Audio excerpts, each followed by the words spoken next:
28મી ફેબ્રુઆરીથી અત્યાર સુધી ઓછામાં ઓછા 8 ભારતીય જહાજોએ હોર્મુઝની ખાડી પાર કરી છે, જેમાં શિવાલિક, નંદાદેવી, જગ લાડકી, પાઇન ગેસ, જગ વસંત, BW ટાયર, BW એલ્મ અને ગ્રીન સંવીનો સમાવેશ થાય છે।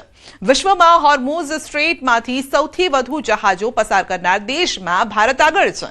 આ જહાજોની સતત અવરજવરથી ભારતની ઉર્જા સુરક્ષા મજબૂત બની છે અને સામાન્ય લોકો માટે ઈંધણ તથા આવશ્યક પુરવઠો સતત જળવાઈ રહ્યો છે। તો હોર્મુઝની ખાડી પાર કરી હોય, સ્ટ્રેટ ઓફ હોર્મુઝ પાર કર્યું હોય તેવા ભારતના વધુ જહાજો છે, માટે જે કિલ્લતની વાત સામે આવી રહી હતી તેવી કિલ્લત નથી અને આવી જે વાતો ફેલાવી રહ્યા છે તેમને આ જહાજો જે આવી રહ્યા છે તે જ તેનો જવાબ છે।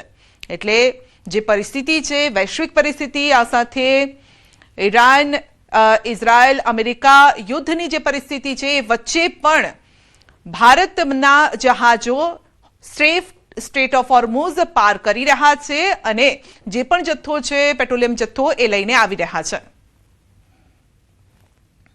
સ્થાનિક ચૂંટણીમાં કોંગ્રેસનો અનોખો નિર્ણય। કોંગ્રેસના ઉમેદવારોએ ભરવું પડશે બાંહેધરી પત્રક। સેન્સના ફોર્મ સાથે કોંગ્રેસનું બાંહેધરી પત્રક ભરવું પડશે। તો ઉમેદવાર પક્ષ પલટો કરે તો સભ્યપદ રદ કરાશે। પક્ષાંતર ધારા પ્રમાણે કોર્ટ જઈ સભ્યપદ રદ કરાશે।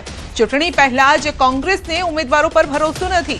બનાસકાંઠામાં સ્થાનિક સ્વરાજની ચૂંટણીમાં કોંગ્રેસની સેન્સની પ્રક્રિયામાં આ અનોખો નિર્ણય ચર્ચાસ્પદ બન્યો છે અને સાથે ચર્ચા થઈ રહી છે કે શું કોંગ્રેસના નેતાઓને તેના ઉમેદવારો પર ભરોસો નથી કે ઉમેદવાર જોડેથી એક બાંહેધરી લેખ લખવામાં આવશે।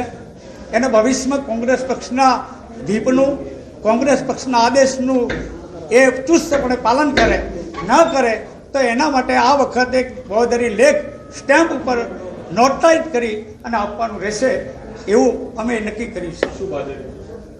એનું કારણ કે ભવિષ્યમાં કોઈ પક્ષ સાથે કોઈ પક્ષ પલટો ના કરે એનું મુખ્ય કારણ આ છે। છતાં પણ પક્ષ પલટો કરશે તો શું? પક્ષ પલટો કરશે તો પક્ષાંતર ધારા નીચે માન્ય ગાંધીનગરની કોર્ટમાં જઈ એને પક્ષાંતર તરીકે સભ્યપદ એનું રદ કરાઈશું। સ્થાનિક સ્વરાજની ચૂંટણીને લઈને ભાજપની બેઠકોનો ધમધમાટ છે। જિલ્લા સંકલન બેઠકો બાદ ઝોન વાઇઝ સંકલનની મળી છે બેઠકો। ગાંધીનગર મંત્રી નિવાસ સ્થાને અલગ અલગ મંત્રીઓના નિવાસ સ્થાને બેઠકોનો ધમધમાટ। ઝોન દીઠ ઉમેદવારોના લિસ્ટની થઈ રહી છે સ્ક્રુટની। ઝોન વાઇઝ ધારાસભ્યો, મંત્રીઓ અને પ્રભારીઓ પણ હાજર છે। જિલ્લા સંકલન બાદ ઝોન દીઠ બેઠકો અને ઉમેદવારોનું લિસ્ટ તૈયાર થશે। આગામી 1-2 દિવસમાં પ્રદેશ ચૂંટણી સમિતિની પણ મળશે બેઠક। ઉમેદવારોની આખરી પસંદગી પ્રદેશ ચૂંટણી સમિતિ દ્વારા નક્કી કરાશે।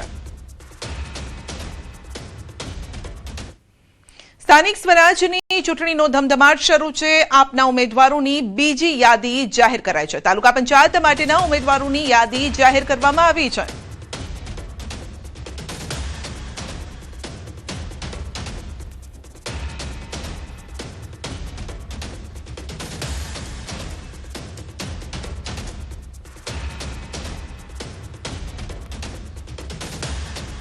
અને હવે વાત કરીશું ઉમરેઠના જંગની।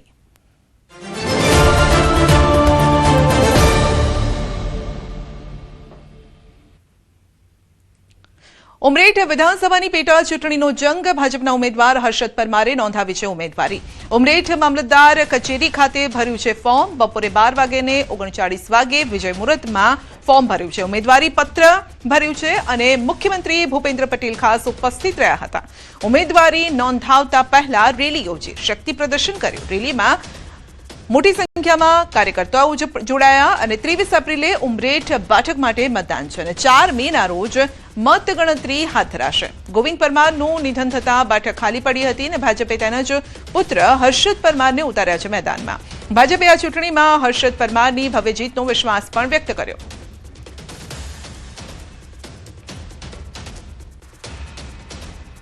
વિધાનસભા મત વિસ્તારમાંથી પધારેલા સૌ ગામોના આગેવાનો, વડીલો, યુવાન દોસ્તો, મિત્રો, આજે જ્યારે આટલી બહોળી સંખ્યામાં જ્યારે ઉમરેઠ વિધાનસભા મત વિસ્તારમાંથી પ્રજાજનોએ મને જ્યારે આશીર્વાદ આપ્યા છે તો આપ સૌને વાત જણાવવા માંગુ છું કે આ આશીર્વાદ એક મત સ્વરૂપે છે અને અમારી જીત એ નિશ્ચિત આપ સૌને દેખાઈ જ રહી હશે. તો પ્રજાજનો પણ મત આપીને અને સૌથી ઐતિહાસિક લીડોથી વિજય બનાવીને ગોવિંદભાઈને શ્રદ્ધાંજલિ અર્પણ કરશે. ચોક્કસ મને વિશ્વાસ છે કે જંગી બહુમતીથી હર્ષદભાઈનો વિજય થશે અને ઉમરેઠમાં ભારતીય જનતા પાર્ટીનું કમળ ખીલશે. આજથી રાજ્યભરમાં આરટી હેઠળ પ્રવેશ પ્રક્રિયા શરૂ થઈ છે અને જેના માધ્યમથી ગરીબ અને મધ્યમ વર્ગના બાળકોને ખાનગી શાળાઓમાં અભ્યાસ કરવાની તક મળશે. અમદાવાદમાં 14,000થી વધુ અને સમગ્ર રાજ્યમાં 80,000થી વધુ બેઠકો માટે પ્રવેશ પ્રક્રિયા હાથ ધરાઈ છે. અમદાવાદની આશરે 1,343 ખાનગી શાળાઓમાં 25% આરક્ષણ મુજબ પ્રવેશ ફાળવાશે. વાલીઓને સહાય માટે જિલ્લા શિક્ષણ અધિકારી કચેરી દ્વારા હેલ્પલાઇન પણ શરૂ કરવામાં આવી છે. આરટી અંતર્ગત 6 લાખથી પણ ઓછી આવક ધરાવતા વાલીઓના બાળકોને પ્રવેશ આપવામાં આવશે. સારથી હેલ્પલાઇન અને અન્ય હેલ્પલાઇન પર ઓફિસ સમય બાદ પણ માર્ગદર્શન ઉપલબ્ધ રહેશે. આજથી આરટીઈમાં પ્રવેશ પ્રક્રિયા શરૂ થઈ છે. સ્વનિર્ભર શાળાઓમાં મફત અને ફરજિયાત શિક્ષણના અધિનિયમ હેઠળ 25% સીટ જે છે સ્વનિર્ભર શાળાઓમાં આરટીઈ અંતર્ગત અનામત રાખવામાં આવે છે. 6 લાખની આવકની મર્યાદા હોય છે અને 13 પ્રકારની જે છે એ અગ્રતા હોય છે અને એના આધારે અગ્રતા ક્રમને આધારે આખી પ્રક્રિયા ઓનલાઈન થતી હોય છે. જે ઇન્કમટેક્સ રિટર્નમાં દર વખતે જે ભૂલો કરે છે એ ભૂલ જાણી જોઈને કરી હશે કે ભૂલ થઈ હશે, પણ એમના સામે ફોજદારી ગુના થશે. ગાંધીનગર મનપાની પ્રદૂષણ અંગે કડક અમલીકરણના કારણે વાયુ પ્રદૂષણમાં સુધારો થયો છે. જાન્યુઆરી મહિનામાં જ્યારે શહેરનો એર ક્વોલિટી ઇન્ડેક્સ 172ના જોખમી સ્તરે પહોંચ્યો હતો ત્યારે તંત્રએ તાત્કાલિક ધોરણે નવી એસઓપી અમલી બનાવી હતી અને આ નિયમો હેઠળ બાંધકામ સાઇટ પર ધૂળ ઉડતી રોકવા માટે લીલા પડદા લગાવવા અને પાણીનો છંટકાવ જેવા કડક નિર્દેશો આપવામાં આવ્યા હતા. પરિણામે માત્ર 2 જ મહિનામાં સુધારો જોવા મળ્યો છે અને માર્ચ મહિનામાં એક્યુઆઈ ઘટીને 50ના અત્યંત સુરક્ષિત સ્તરે પહોંચી ગયો છે. વાયુ પ્રદૂષણના ધોરણો મુજબ 51થી 100 વચ્ચેનો આંકડો સંતોષકારક ગણાય છે, પરંતુ ગાંધીનગરે તો તેનાથી પણ બહેતર પ્રદર્શન કરી નાગરિકોને શુદ્ધ હવામાં શ્વાસ લેવાની અમૂલ્ય ભેટ આપી.